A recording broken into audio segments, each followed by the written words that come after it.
Hi, and welcome to today's webinar, Apartments and Energy Providers Meet the Moment Together. I'm Julia Ham, President and CEO of the Smart Electric Power Alliance, and we're excited to be hosting this webinar today in partnership with the National Apartment Association.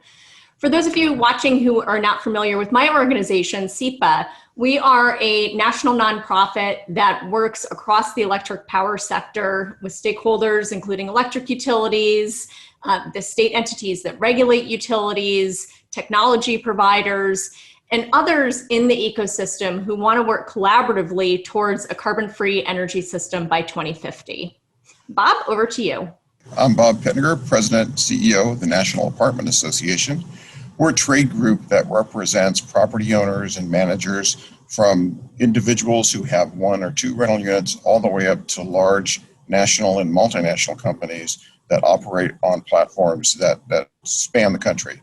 And so we're really excited about the opportunity to have this conversation and be able to provide more information to our industry.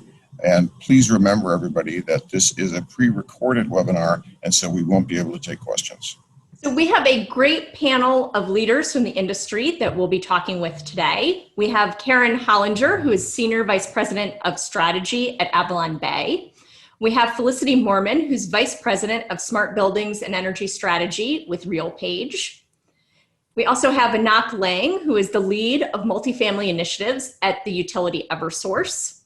We have Lucas Davis, who is a professor at UC Berkeley's Haas School of Business. And last but not least, we have Jake Blaine, who is co-founder of Pearl. So with that, let me jump right in and we'll ask the first question. Professor Davis, what has your research demonstrated about the opportunities of advancing the energy performance of multifamily buildings? Thanks, Bob. Thanks, Julia. So I'm delighted to be joining you all just to speak about energy in multifamily buildings. I'm an economist at UC Berkeley. I study energy and the environment. I've been looking closely at building electrification, and there's growing consensus that building electrification is going to play a key role in reducing carbon dioxide emissions. There's a new National Academy study, for example, that finds that virtually all feasible pathways to decarbonize the US involve large-scale building decarbonization. And in California, many cities have already banned natural gas on new homes.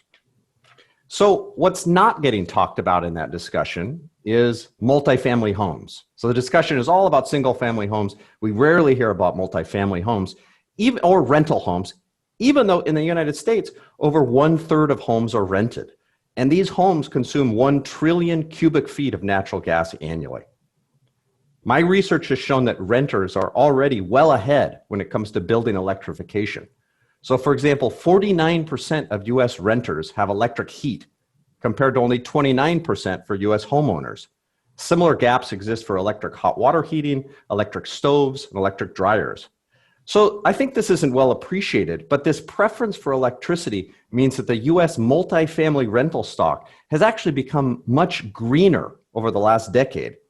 The US electric grid is getting much greener as we move away from coal and towards renewables, and this means that multifamily housing is green and is getting greener.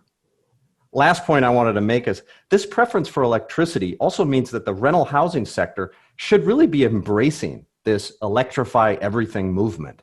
The convenience, the cost, the safety of electricity means a lot of landlords already have a preference for electricity. So policies like electric preferred building codes tend to benefit rental housing and multifamily housing relative to owner occupied.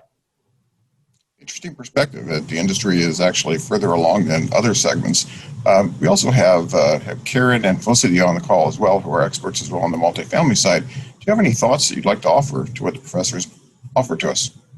I think it's fascinating. In the apartment industry, we very much want to embrace electrification.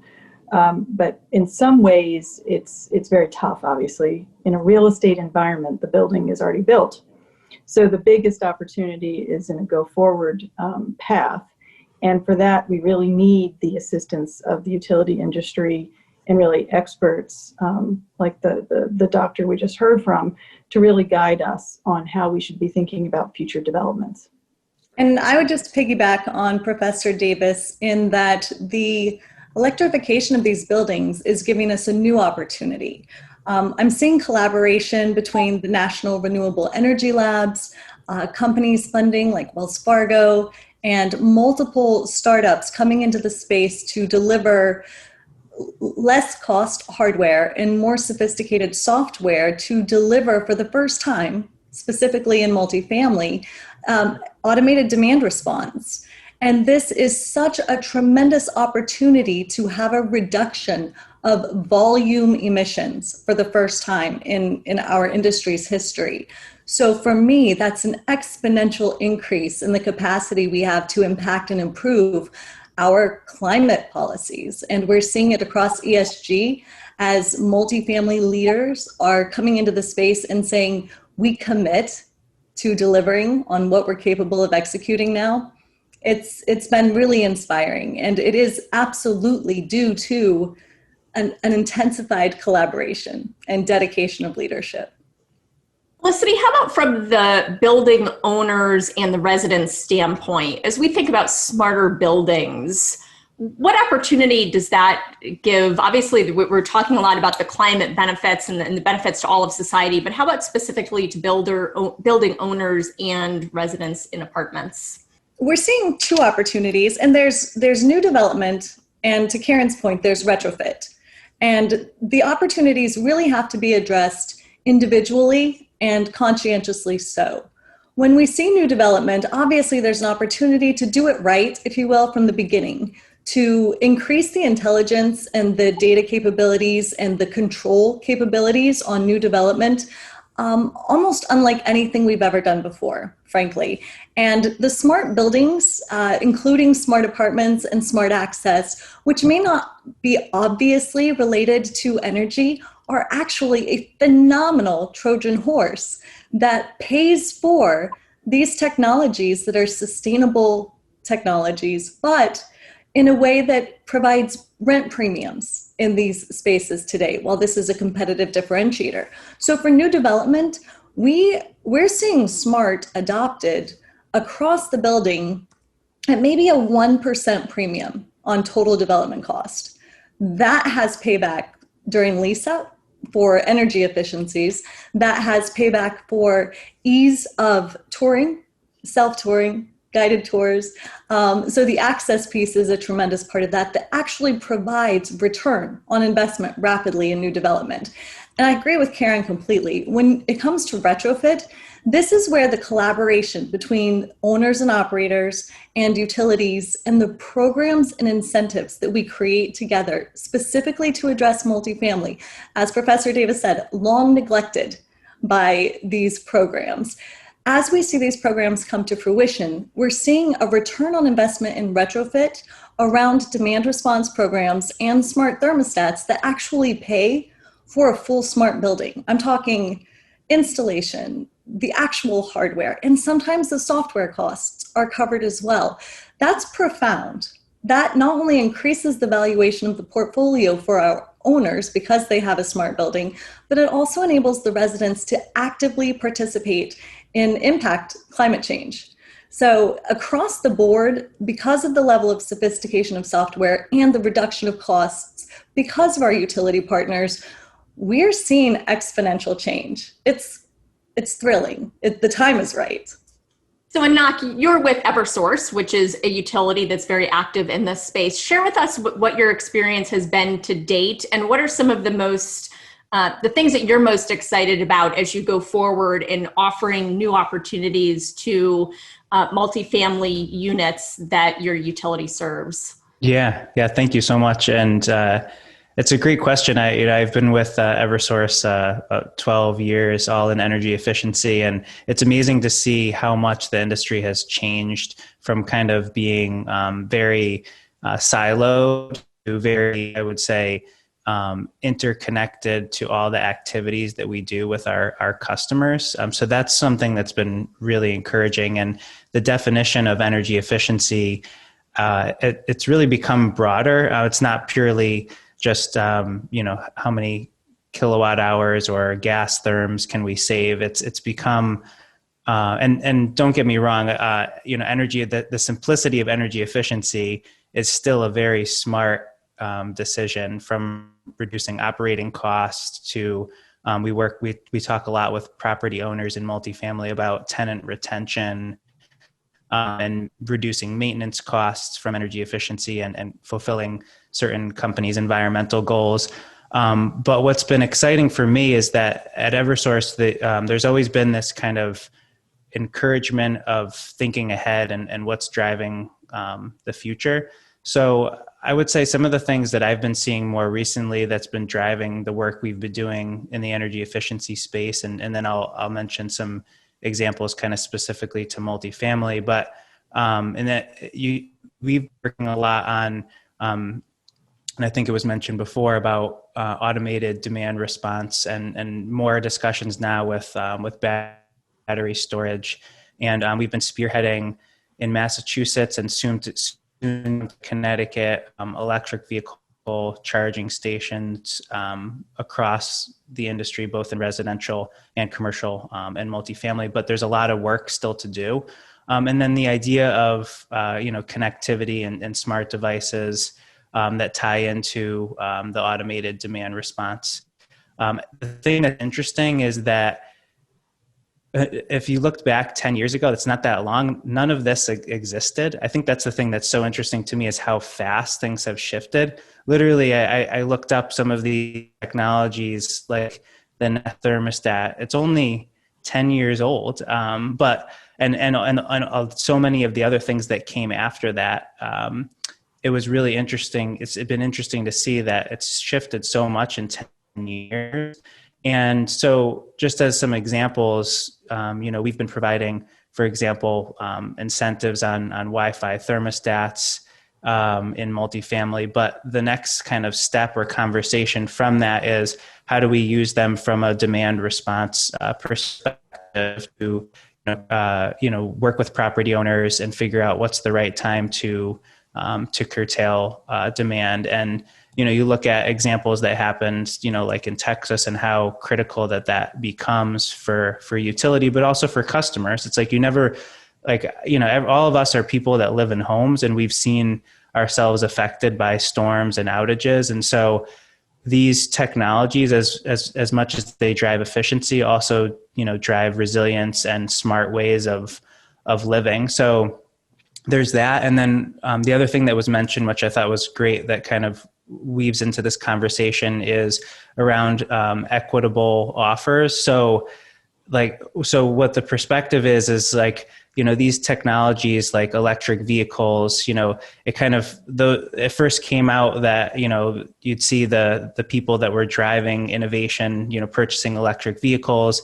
And now it's slowly trickling down to, just becoming very normal and very accessible, and the costs coming down. So I think the more that we can provide an offer that makes sense for so many different people, not just the innovators that are thinking ahead, but okay, how do we make these technologies accessible to so many different people and different types of living capacity? I think that's something that's exciting to me to work on. So I just have to throw in 2 cents to thank Eversource. Because we worked with them, I guess, was about 4 or 5 years ago. And what you were able to do for us was actually so meaningful, because as an owner of multifamily buildings, roughly almost 300 across the United States, 90,000 apartments, we want to engage on energy saving thermostats. We want to put in solar. We want to put in EV charging.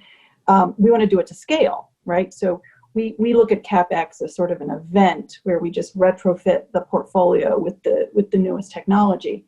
But sometimes it's very hard to understand who to speak with at the utilities, how to work through the administrivia, just really understanding the programs, which typically are really written and suited for the homeowner rather than the multifamily building. And so we were just thrilled to work with Eversource a few years ago to do that very large scale retrofit of smart thermostats. But I think that there's a lot of opportunity in the multifamily space to do those kind of programs. And so the more, the better. That's great. Thanks, Karen. Yeah, it was a great partnership. It's been great, and thanks for saying that. And one other thing I'll mention is that I think it's hard to reach property owners that are not engaged, and so your company, Karen, is very engaged. But I think the question, or maybe a barrier to overcome for the future, is what would motivate other property owners. What can we do from a utility or from a program perspective to motivate, whether it's incentives or whether it's a certain program structure, to motivate owners that aren't interested? Like, what might drive them?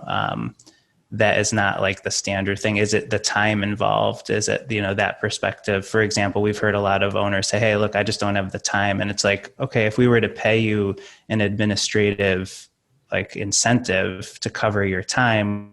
Yeah, no, for sure. We have a priority list, and we can't stop all engines to do a new, mass retrofit that maybe wasn't on the agenda. So there is that time. But I'll tell you that the easiest low-hanging fruit for us is transparency into the process. So if we know that, here's a one-page document for multifamily owners that says, we want to work with you. Here's the guideposts, and here's the person, and we look forward to figuring out a program, in concert with you. That's 50% of the barrier right there, is just transparency. Because with transparency, we can plan, we can allocate, tens of millions for the CapEx, for the ongoing support. I think the incentives is another obvious area of benefit. But then, some of the programs right now, because they're geared to single family, require every renter to sign something. And, we can't get 150,000 renters to sign anything. So, so sometimes it's the administrivia of the program that is counter to doing a wide scale implementation. Well, and Karen, that's really helpful insight. And one of the reasons for the audience who's watching, the reason SEPA and NAA are presenting this webinar together is because as two associations, NAA obviously working so closely with the multifamily owners across the country, and SEPA working so closely with the utility industry, I think our two national organizations are well positioned to help identify some of those common barriers and look for solutions that can be rolled out, not just in a state by state or utility service territory by utility service territory basis, but more holistically across the country. So we're very excited to look for opportunities where in partnership we can help remove some of those barriers. And we would love for that as well. So we're all aligned. Yes. Well, Jake, let's bring you into this conversation. First, help the audience understand how do you fit into this conversation, and then share some reactions to what you've been hearing from the other panelists. Yeah, absolutely. Thank you guys so much for the opportunity to participate. It's a great honor and a thrill. So our focus is really on developing, owning, and or operating what we refer to as virtual power plants, or VPPs. And to us, that's I'll caveat it by saying that's a fairly ubiquitous term that you hear thrown around the markets a lot these days. So for us, what that means is starting off solar plus storage installations behind the meter at multifamily complexes, and then expanding from there into EV charging, smart appliances, smart thermostats, et cetera. So, we look to participate across both the development and a software provider perspective, in that we package up the opportunities and the deals together, and then we also provide an underlying software that manages these systems on an ongoing basis across a portfolio of larger assets. So I would just echo what has been said by my fellow panelists. I think starting with Lucas, we think there's an incredible opportunity in the multifamily industry. We think that it's been traditionally underserved. There's a number of reasons for that, that we've touched on. One that we maybe haven't touched on that we feel really strongly about is the financeability or the underwriting side. So what we've worked really hard on is the ability to move away from FICO scores, and to Karen's point, moving away from looking at it as each individual tenant, but rather looking at as collectively the entire property or larger the entire portfolio of assets. And we feel like that's given sort of a unique opportunity to start to service these portfolios that previously from a financial perspective were is pretty tough. I'd also echo what Enoch said, which is that it's really important for everyone to be bought in and to spend, to take the time to really to participate. So we've worked a little bit with Karen, hope to do more work, but I think one of the things from Avalon Bay, from our experience at Avalon Bay, is just they get it from top to bottom. They're bought in from the top, and you can see that resonating down through each level of the organization. And that's what's key, both with the financial partners, the real estate partners, the utility partners, is having that commitment. So that's been, I think two of the highlights that I would focus on. I think the last thing I would point out is, sort of talking to what Felicity was saying earlier. We see this as a market with a lot of room to grow, a lot of runway.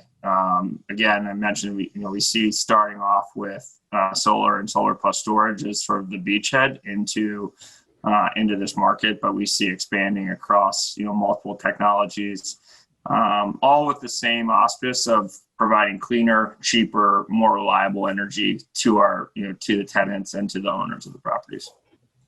And one of the ways that in the industry that people that take up an adoption is really seeing where the early pioneers are and following the direction they've been going. And I know Avalon Bay has been one of the pioneers in many technology-driven amenities. Karen, can you discuss how the deployment of smart technology-driven amenities is playing into your strategic planning and potential partnerships with utilities?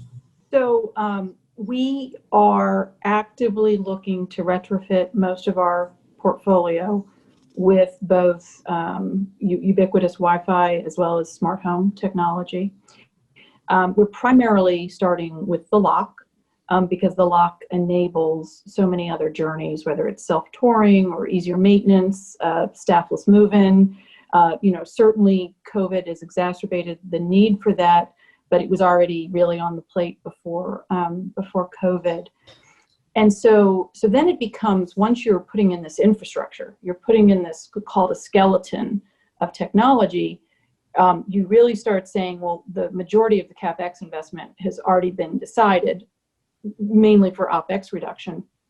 So what else can I hang off the skeleton, right? And so then you turn to smart thermostats or smart irrigation or occupancy sensors, and you really start brainstorming like crazy because it's just one more IoT device.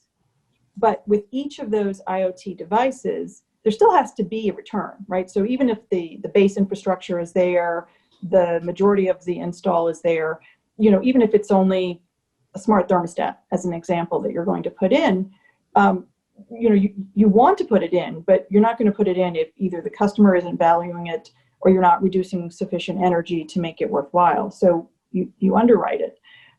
And so as we're thinking about this very large retrofit, the innovation is sort of limitless, but you really are looking for partners, at least for smart thermostat, it's partners in the utility business to really put the underwriting together with you to make it a viable investment, or smart EV charging, right? Or solar panels, right? It really is a holistic investment thesis. But certainly the utilities that are able to work with us at scale to develop a program, and maybe it's a $10 million investment, but it's really there's a payoff not only for us but for the utility. We can put in demand response. It really just, it's kind of a snowball effect. What's your plan to get back to paying off and getting return on it? Well, I can just pick on smart thermostats as an example.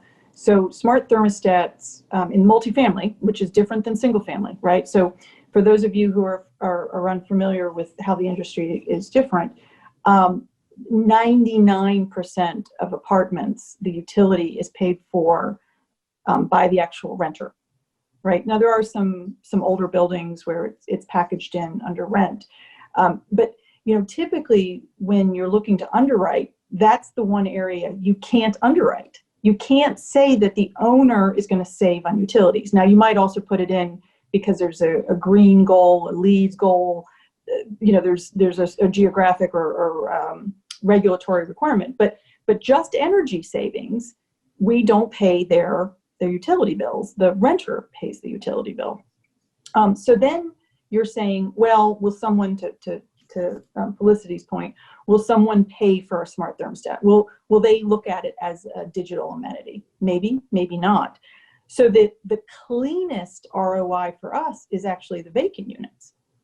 So if you imagine you've got a vacant unit and the last person that lived there had the temperature set on 61 degrees and they moved out and you didn't go into that unit for 5 days. Well, for 5 days, you are conditioning that unit to 61 degrees because that's, and we are paying that utility bill.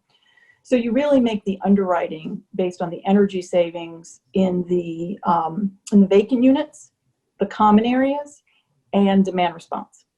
And usually it underwrites, but the incentives are meaningful. Yeah, I would agree with that completely from our perspective on the development side, that the incentives are key. And I think, to the point earlier that Karen made, partnering with a utility like Eversource, like PG&E or Southern California Edison out here in California is crucial. Similar to my point about having, buy-in from the real estate owner's perspective, having that same buy-in and working towards the same end goal with utility is paramount to success. There's always going to be bumps in the road. There's always going to be, issues that need to be solved. But assuming that we're all working together and in concert, I think the sky's the limit.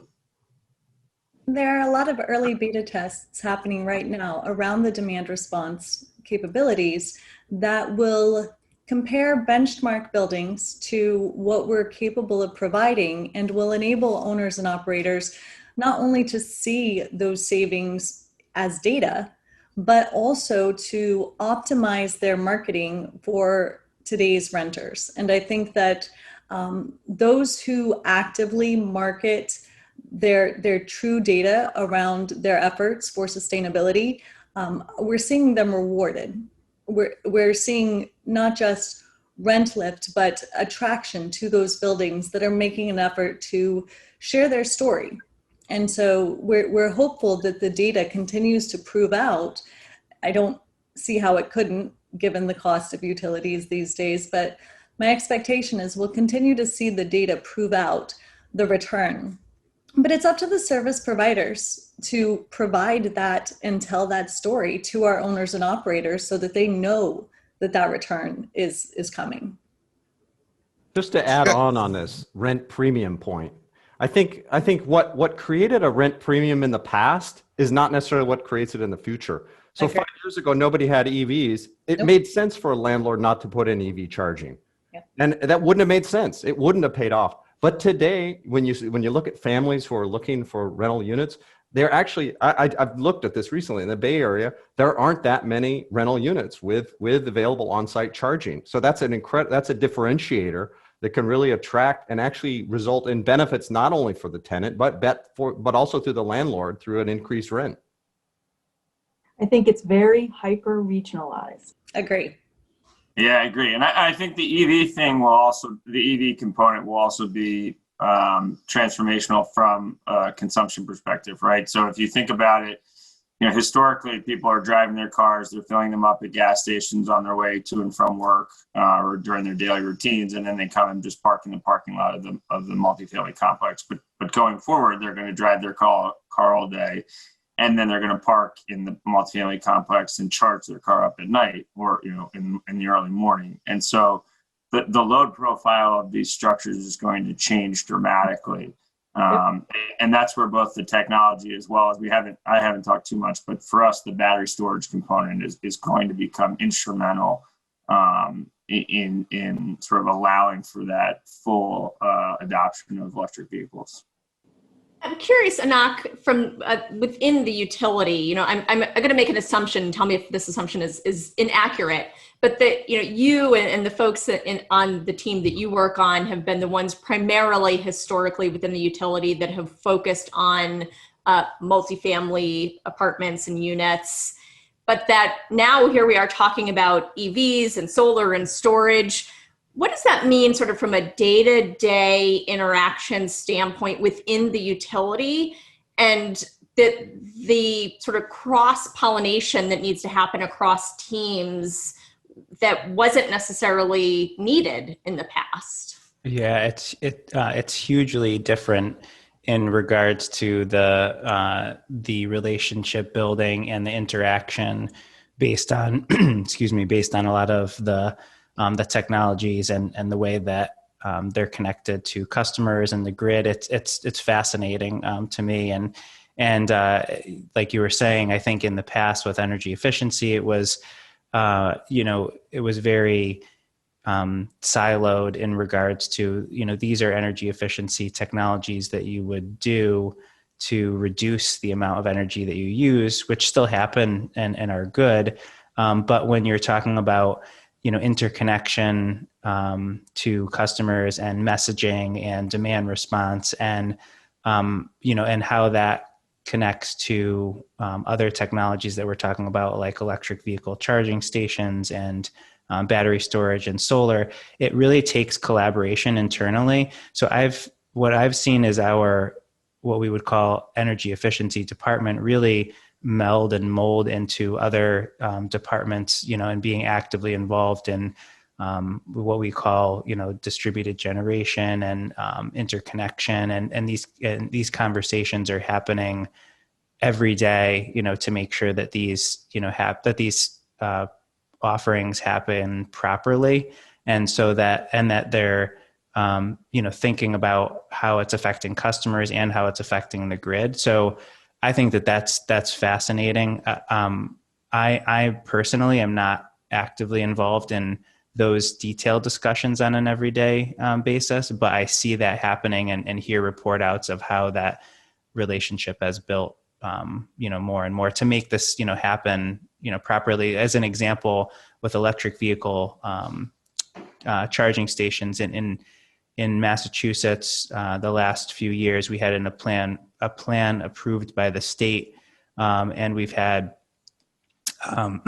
over 3,000 electric vehicle charging stations installed that we've funded, and that's part of funding from the state as well as our energy efficiency programs, where we have certain customers that we have participated in this pilot where it's both residential and commercial and multifamily, where we've been able to cover the majority of the cost of the infrastructure to run the electric vehicle charging station and directly to their property. And essentially they're just covering a small cost percentage of the charger. But I think programs like that will make it easier and accessible for owners to participate. But it took a lot of communication with our construction departments and with other departments to make that all happen. So that's coming to Connecticut in the next few years as well. So just to add on to something you said, it really is during the construction process or really early, even in the design process, that you can pivot to some of these things. So, I mean, the beautiful thing about smart thermostats is, you're going to put a thermostat on the wall anyway. You're not changing your electrical plan because of it, or likely not. So 10 months before you open your doors, you can switch to smart thermostats. If there's an incentive program in place, it makes sense.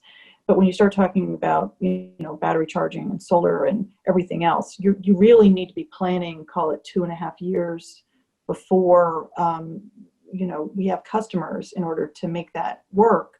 And so again, the more transparency and documentation we can get on how to plan for it, then it's just a given. Yeah, that's a great point, Karen. And just one more thing on that is with planning ahead and on existing buildings, it becomes equally harder because you have an infrastructure, you have things paved already. But what we've seen as part of the conversation where this might be able to play in is where it's part of a renovation project or a refinance where, there might be parking lot paving involved, or, redoing sidewalks, or, an electrical upgrade in some other area. So, or roof, redoing roofs. So it then becomes easier either to build that in or to design that up front so that you get it right at the right time, as opposed to having to tear up, things that are not currently part of the scope. Yeah, agreed. And to those NAA members that are watching this webinar, I would just to reinforce the point. I think the sooner you can reach out to the local utility, the better, right? Because the farther along you are in the process, the harder it is going to be to find opportunities to collaborate and really find win-wins. But if right at the very beginning, whether it's new construction or retrofit, when you're really just getting going with your planning, talking to the utility, finding the right person to speak with, that's where I think the doors can really be open to some really interesting opportunities. Yeah, Julie, I agree with you.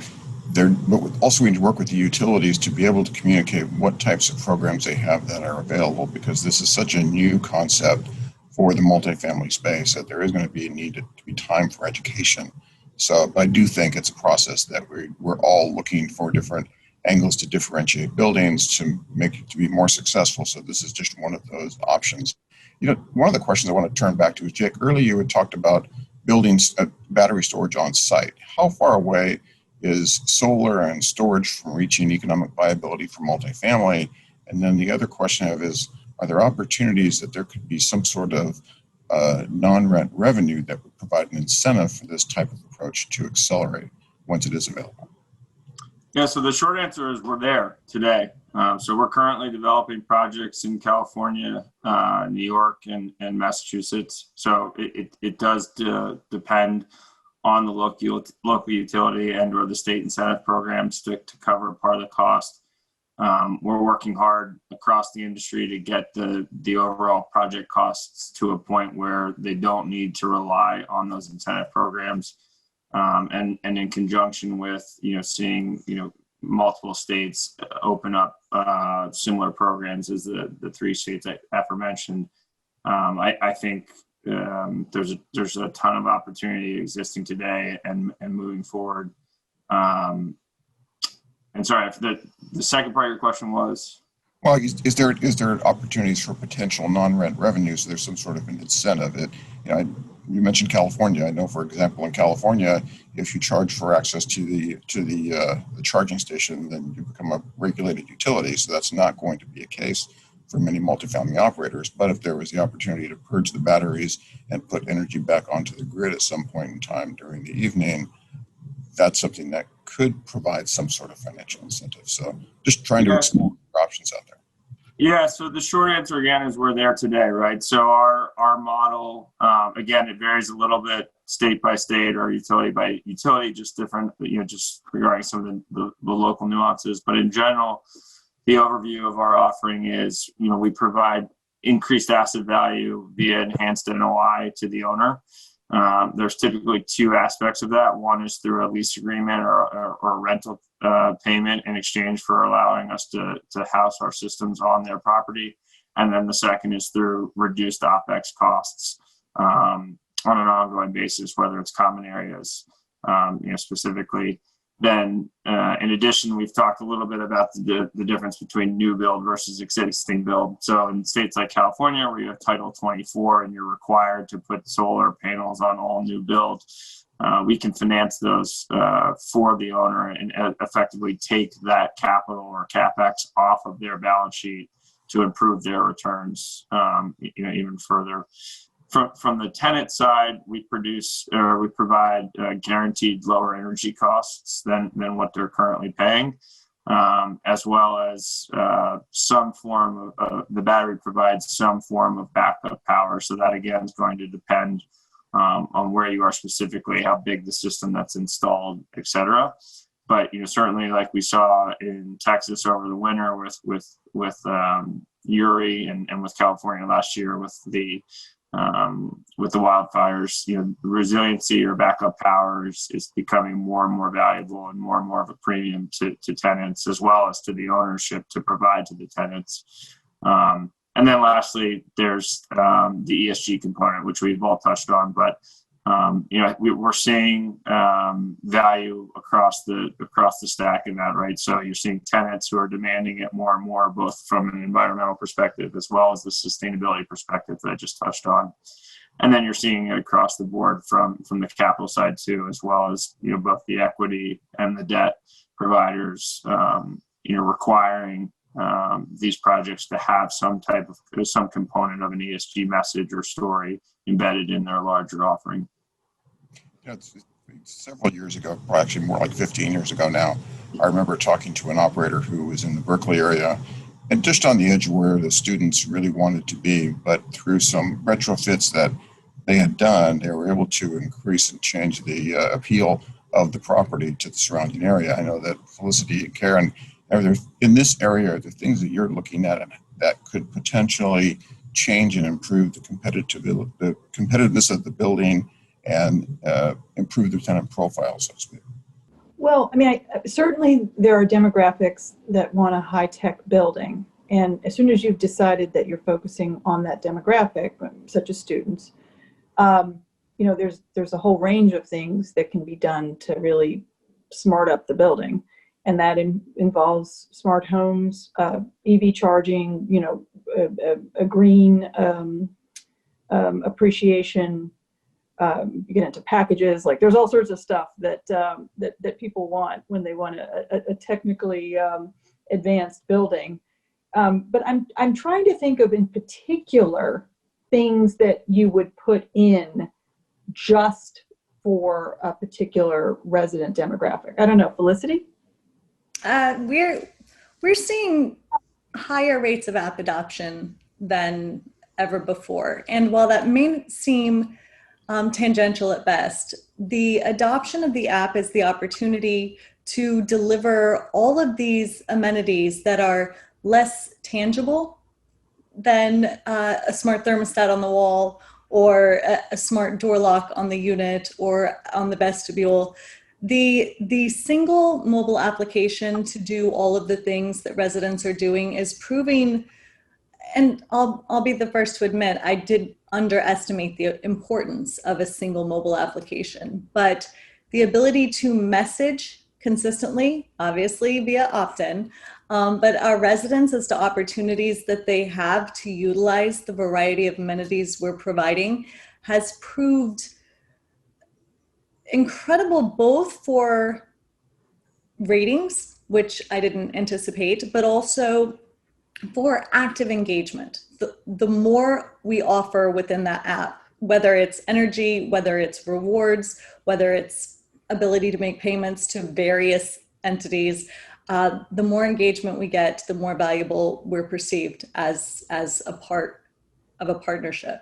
So it surprised me. I typically lean into the smart devices, as is my nature in business. But the truth is, the software is just knocking it out of the park. I mean, it's just, it's where the value is. What they say, software ate the world. There's some truth to it. Hey, thanks, Felicity. So let's go to our last question. We're going to do a quick lightning round and ask you each just to very briefly answer or share with the audience, what's the one thing that you want folks watching today to take away in terms of what either building owners or utilities or other players that are in this space could do that will help enhance and or accelerate collaboration that ultimately will bring more of these technologies to those who own and live in multifamily units? Why don't we start with Jake? Yeah, I would say I think that it's the availability today of what we're talking about. I think that it's no longer something that's out in the future, or that people say, oh yeah, that's great conceptually, and we'll when it comes around in a couple of years we'll get to that. But for now, we don't have time or interest to put into that. I think the time is now to get started and my point earlier, the economics are there, the opportunity is there, and it's time to get going. Great. So act now. Felicity, how about you? Yeah, so I would just piggyback on that a little bit to say, first point of action for me would be to appoint or hire the human talent to deliver and execute on this. It's not easy yet, despite our best intentions, I think, as the organizations who are actively promoting these energy efficiencies and sustainability in multifamily. It's still a process that is difficult to navigate. And while we're working on easing that process, go ahead and hire a human being to figure this out with you. There very rarely is this human in any of these organizations today. And it really does take a dedicated effort. And I would just say the investment is so worth it. It's just being proved right and left. That human to organize this and collaborate and figure it out with us, he or she is priceless to your organization. Great advice. Karen, how about you? I'm going to piggyback a little bit on what Felicity said, but go back to the theme of transparency. If I could contact, whether it's your association or NAA, if I could contact someone and say, we're about to build a building in San Diego, or we're about to build a building in Boston, right? Or we want to retrofit to the other point of we're retrofitting the roof, we're retrofitting the parking lot in this location. Just tell me what, who to call and what programs are out there would be mind-blowing. And it could be a 2-page document. It doesn't have to be all the, the questions answered. But we just don't know who to call or where the programs are. And so we miss that opportunity. Great. Sounds like there's probably some low-hanging fruit from things, resources we can point people to in the near term, but a lot more opportunity beyond that. Anak, how about you? Yes. Yeah. I think there's a lot of truth to what Felicity said that I think is a great opportunity. Is we work with a lot of property owners and property managers and organizations where we're trying to do more, but the lack of kind of resources and engagement is so difficult because, and we understand that. So if there's something that we could do to help owners, like I was mentioning, like if there's a collaboration to discuss, like let us know what you think would be the best way to handle this, and we'll help you. But we also can't, do it all for you. So to Felicity's point, if there was a actual, person that was spearheading it, the amount of money and time and things that could get or money saved that could happen that is not happening that we see is tremendous, as well as opportunities that kind of just get missed because of somebody not being there. So I think that's a really big opportunity, is having someone to spearhead this at an organization. And last but not least, Lucas. I'm going to put utilities on the hot seat. So I think it's up to utilities to ensure that all of their programs are geared not only to single family homes, but to multifamily homes as well. I want all those programs open to multifamily, EV charging, solar, storage. We didn't talk about heat pumps, electric hot water heaters, induction stoves, as well as energy efficiency programs. All of this has to include multifamily. With that, I think we're close to the end of the program, and my job is to wrap it up. I think, Lucas, you set the framework for the next series of conversations that will be occurring out there between the energy industry and the multifamily industry.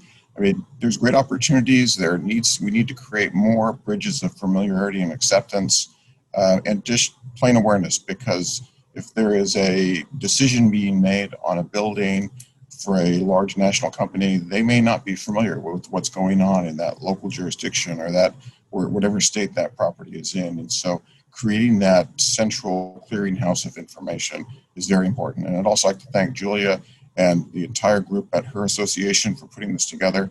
This has been incredibly valuable, and I think we will be doing this many more times. Thank you all.